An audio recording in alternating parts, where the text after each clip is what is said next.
전문가와 함께 이번 사고가 왜 일어났는지 대책은 뭔지 자세히 알아보도록 하겠습니다. 네, 아시아나 기장을 지낸 정윤식 청주대 항공운항과 교수 나와 계십니다. 안녕하세요. 네, 예, 안녕하십니까. 지금 사고 현장 생생한 화면 보셨죠? 예. 도심에 광주광역시 도심에 소방 헬기가 말 그대로 곤두박질 쳤습니다. 네. 사고 어떻게 보셨는지요? 예. 장면을 보는 순간 조종사의 그런 강한 의지를 엿봤다 이런 표현이 좀 맞나 모르겠는데요. 예. 어쨌든 더 큰 피해를 막기 위해서 굉장히 노력한 것처럼 보이는 그런 화면이었습니다. 예. 네. 조종사의 의지를 엿봤다고 이제 이렇게 표현을 해주셨는데요. 이제 목격자들도 조종사가 이제 옆쪽에 상가도 있고 아파트도 있고 학교도 있는데 빈 공간으로 가기 위해서 안간힘을 쓰는 게 느껴졌다고 이제 많은 증언을 네. 했습니다. 이런 헬기가 중심을 잃은 상황에서도 방향 조정이 실질적으로 저렇게 가능한 걸까요? 어떻게 보십니까?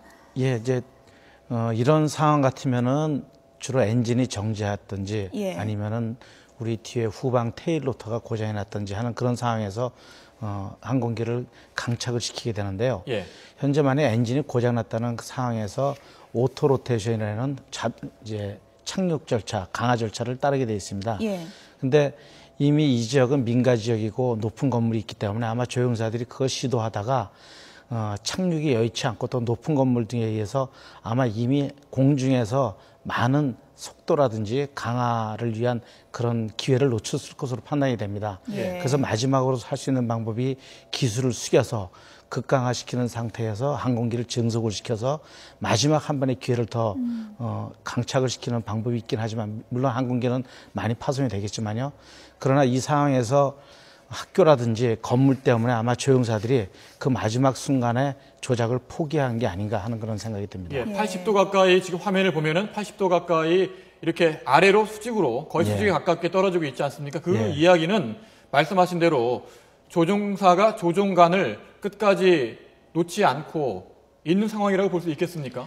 예, 그럴 가능성이 상당히 높습니다. 항공기가 그냥 놔두면은 자동적으로 기수가 이렇게 들리는 현상도 발생이 되고요. 네. 또는 어떤 다른 현상들이 많이 발생이 되는데요.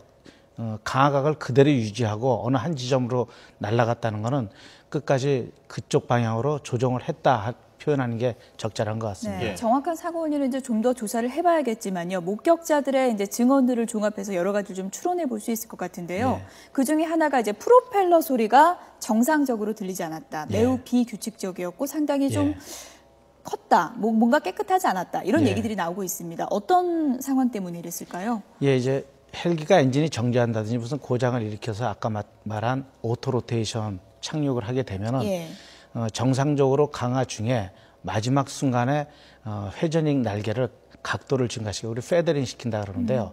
각도를 증가시켜서 양력을 강제적으로 발생시켜서 마지막 순간 한 번에 착륙의 기회를 얻는 방식입니다.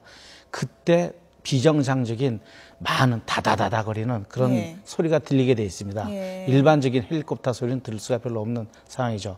아마 공중에서 건물들을 피하기라든지 그런 걸 하기 위해서 그런 소리를 들었을 겁니다. 그래서 조종사가 그런 조작을 했을 가능성이 크다는 겁니다. 예, 지금 전해지는 이야기를 보면은 조종사가 마지막까지 조정을 해서 인적이 드문 곳으로 가려고 했고 또 학교 때문에 아무래도 이게 마지막 순간에 이 조작을 포기한 것이 아니냐 이런 이야기도 나오고 있거든요. 예, 그렇게 보입니다. 마지막 순간에 거기서 기술을 들어서 했다면은 항공기는 많이 부서졌지만 조종사들은 살 수 있을 가능성도 없지 않아 있었을 겁니다. 근데 그러기 위해서는 최소한 300m 내지 400m 이상 헬리콥터가 쭉 수평으로 날아가야 되거든요. 그러는 동안에 아파트라든지 학교 건물에 부딪힐 거는 명확 가능한 사실이기 때문에 아마 조종사들은 그런 선택을 하지 않았나 하는 생각이 듭니다. 네, 이제 헬기 추락 소식이 심심치 않게 이제 들릴 정도로 이제 자주 발생하고 있고요. 그럴 때마다 다양한 경우가 있겠지만 조종사가 이제 미리 탈출을 하는 경우도 있고 그런데요. 조종사 탈출 같은 경우에는 어떤 매뉴얼 같은 게 있는 건가요? 아니면 조종사가 스스로 판단을 하는 건가요? 일단 우리 일반적인 항공기, 전투기라든지 이런 비행기는 이제 탈출 장치들이 있습니다. 버튼을 누른다든지 아니면 레버를 조작한다든지 해서 자동으로 탈출하는데요. 헬기는 위에 로타가 있어서 탈출할 경우에 그 로타에 몸이 부딪히는 더 위험한 상황이 됩니다. 물론 이제 특수한 비행기들은 로타를 분리시켜서 앞에 유리창이 깨지면서 탈출하는 그런 몇몇 항공기도 있지만 그건 특수한 전투기들에 해당되는 거고요. 일반적인 민에서 쓰는 그런 헬기는 조그만 공간이라도 아까 말한 대로 오토로테이션에 의한 착륙이라든지 아니면 다른 수단에서 착륙이 가능하기 때문에 예. 일단 착륙해서 조종사가 문 열고 나오는 것을 기준으로 하고 있습니다. 예. 그러다 보니까 무슨 탈출 장치라든지 이런 건 사실 없다고 봐야 되겠습니다. 네. 사고 헬기는 강원소방본부에 소속된 헬기인데요. 예. 그 강원소방본부 이야기를 들어보면은 이 헬기가 어떤 사고 징후나 결함 때문에 정비를 받은 적이 없다고 합니다. 그렇다면은 이게 기기 결함 때문은 아닌 것 같고 그 이유는 뭘까요? 물론 정비는 이제 시간 검사라든지 주기 검사, 그 다음에 비행 전후 검사를 정확하게 해서 점검을 하지만 이 부품이라는 것은 언제 어떻게 고장날지 모르는 상황이거든요. 물론 정규 부품을 채용했더라도 부속이 고장날 수 있기 때문에 사고가 꼭 점검을 잘했기 때문에 안 난다 이렇게는 또 볼 수가 없습니다. 그래서 물론 정비를 뭐 잘못했느니 잘했니 이런 걸 떠나서 어쨌든 정비 사전에 그걸 만약에 알 수 있다 그러면 모든 정비에 의한 사고를 예방할 수 있지만 사실 인간으로의 힘으로서는 사전에 다 막는다는 건 거의 불가능에 가깝습니다. 예. 그런데 말이죠. 광주 비행장을 이륙한 지 불과 4분 만에 뭐 10시 50분에 이륙해서 53분 4분쯤에 사고가 났단 말이죠. 이렇게 짧은 시간에 사고가 났다면 어떻게 추정을 할 수 있을까요? 예, 우리 이륙 시에 가장 항공기가 위험합니다. 가장 무겁고 가장 낮은 고도에서 속도가 0에서부터 이제 증속을 하는 단계이기 때문에요. 이륙 때 엔진 출력도 가장 높이 많이 사용하고 있습니다. 그래서 항공기가 사고 결함이 날 가능성이 제일 높은 게 이륙 단계입니다. 그러다 보니까 우리가 마에 8분, 그래서 이륙하는 그 8분 동안 항상 조종사들이 주의를 하는데요. 그때 엔진 같은 것들이 결함을 해서 정지가 된다든지 하면 어떻게 큰 조치할 방법이 그렇게 많지는 않습니다. 그러다 보니까 물론 예방 정비를 잘하고 조종사들은 모의비행 장치라든지를 이용해서 많은 훈련을 하지만 거기에 사람의 인적 요인이 또 가미가 되면은 모든 결함, 모든 비상 조치를 다 완벽하게 수행할 수는 없는 거거든요. 그러다 보니까 이런 이제 사고가 날 가능성이 상당히 높게 보입니다. 이륙 후 몇 분인데 상당히 이제 중요한 시간이라고 이제 설명을 해주셨는데요. 이륙 후 몇 분 후에 이제 도심을 지나는 경로 아니겠습니까? 그렇다면 좀 조종사가 조종하기에 좀 까다로운 구간이라고 할 수 있을까요? 어떻게 보십니까? 뭐 그렇지는 않습니다.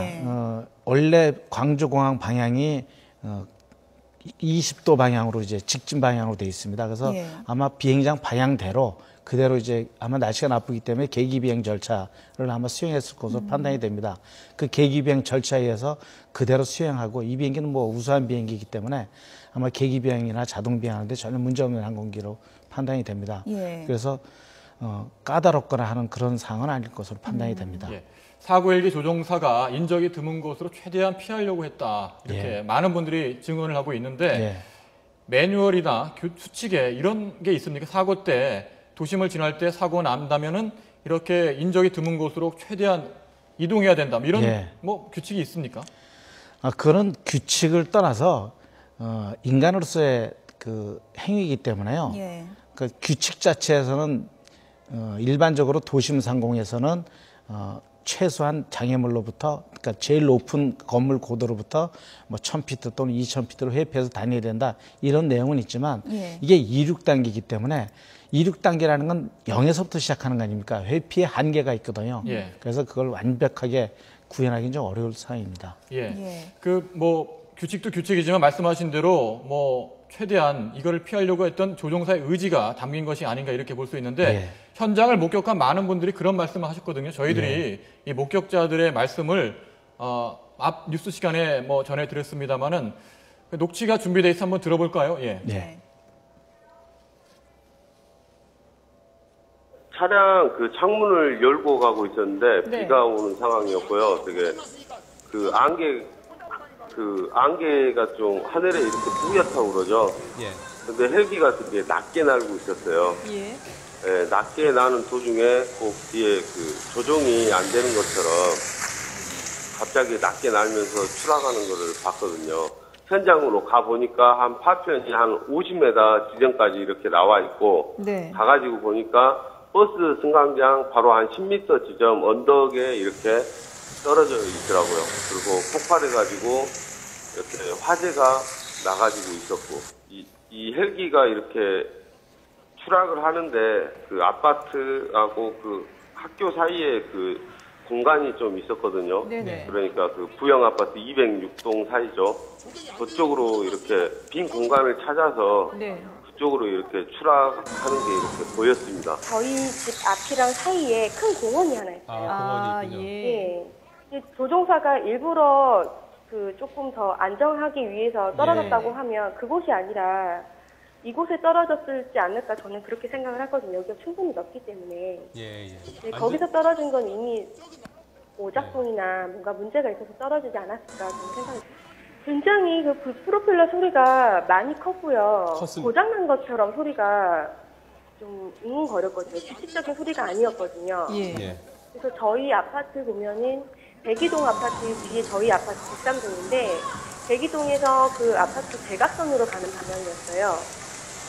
백이동 저희 아파트가 굉장히 높거든요. 25층 건물인데 네. 25층 건물에서 갑자기 20층 높이 뚝 떨어진 거였으니까 그 소음이 굉장히 크게 났어요. 프로펠러의 소리가 굉장히 크게 나고 유난히 너무 크다 싶어가지고 창가를 봤는데 보는 순간에 그 빨간 헬기가 이미 머리를 향해서 바닥에 쭉 떨어져 있더라고요. 떨어지는 걸 제가 바로 봤어요. 주변이 학교가 있다 보니까 애들한테 인명 피해가 없지 않을까 그런 생각을 하고 있던 찰나에 학교에서 이렇게 애들이 소리를 지르는 게 들리더라고요. 네. 사고 당시 이제 목격자들의 여러 가지 증언을 들어봤는데요. 이제 몇 가지 좀 짚어서 여쭤보겠습니다. 사고 당시 이제 상당히 화면으로 확인해 볼 수 있었는데 낮게 날고 있었다고 합니다.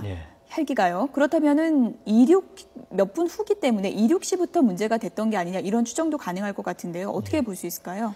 이제 그런 것들은 이제 조종사 교신 내용에서 이제 충분히 어떤 비상을 선포했다든지 이렇게 밝혀질 내용이지만요. 이륙 시에는 아마 그러지 않았을 것으로 판단이 됩니다. 이륙 시였으면은 바로 거기서 비행 장소로 회항을 했던지 아니면 광주공항 앞에 그 극락강 쪽으로 아마 기술을 틀었을지 할 겁니다. 그래서 이미 5km, 6km 지점까지 갔다는 거는 이륙 단계에서는 초기 이륙 단계에서는 아마 이상이 없었던 것으로 생각을 하고 있습니다. 네. 사고가 왜 났는지는 교수님이 말씀하신 대로 교신록과 그다음에 헬기의 블랙박스를 분석해 보면은 좀 더 구체적으로 나올 것 같고요.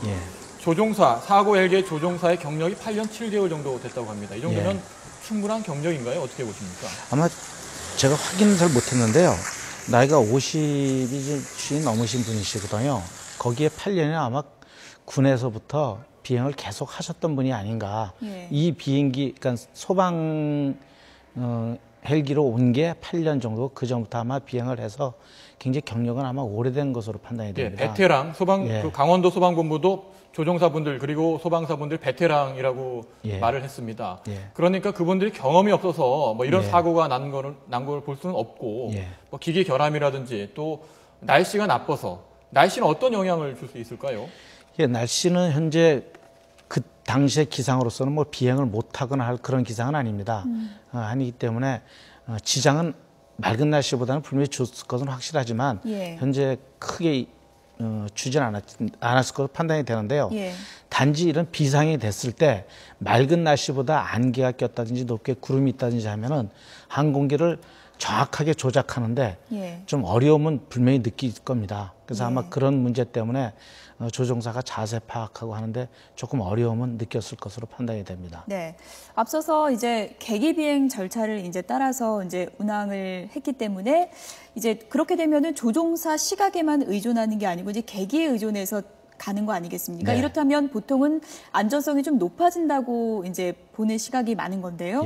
이런 경우를 본다면 그렇다면은 기계 결함 가능성에 좀 무게가 실리는 게 아니냐 이런 분석도 있을 것 같습니다. 어떻게 판단하십니까? 지금 현재 이 정도의 추락 각도로 추락한 거와 이런 걸 봤을 때 항공기가 이상이 있지 않은 한 아니면 조종사가 의도적으로 저렇게 내가 항공기를 추락시키겠다 이런 마음이 있지 않는 한 상당히 저건 힘든 상태의 그 추락 모습입니다. 그러다 보니까 항공기 결함이 있는 게 굉장히 크게 보고요. 지금 화면에는 뭐 정확히 나오지 않지만 나중에 이제 로타 돌아가는 뭐 스피드라든지 이런 것들 많이 확인할 수 있으면은 어느 정도 내용을 좀 파악할 수 있을 것으로 보입니다. 예, 사고 헬기 기종을 한번 살펴보겠습니다. 네. 2001년 유로콥터에서 생산돼 국내에 도입된 거고요. AS365N3라고 하는데 네. 이 기종은 어떤 기종입니까? 예, 우리 일명 이제 명칭이 돌핀이라는 명칭으로 이제 쓰고 있습니다. 옆에서 보면 돌고래처럼 생겨서 돌핀이라는 말을 쓰는데요. 유로콥터에서 만들어서 지금 현재는 에어버스 헬리콥터라는 그 에어버스사 우리가 유명한 에어버스사 있지 않습니까? 예. 거기에 계열사로 되어 있습니다. 그래서 조종사는 1명 내지 2명이 타고요. 승객은 뭐 11명 내지 12명에서 총 14명이 할 수 있는 그런 항공인데요. 기동성이나 항공기 성능 이런 것들은 1975년도에 생산된 이래로 아주 안정된 플랫폼을 유지하고 있기 때문에 굉장히 안정 비행된 비행기로 유명한 항공입니다. 네. 이게 오래돼서 그런 건 또 아니고요. 그렇죠? 예. 네. 또 2001년에 생산돼서 신형기로 새 비행기로 도입된 비행기이기 때문에요.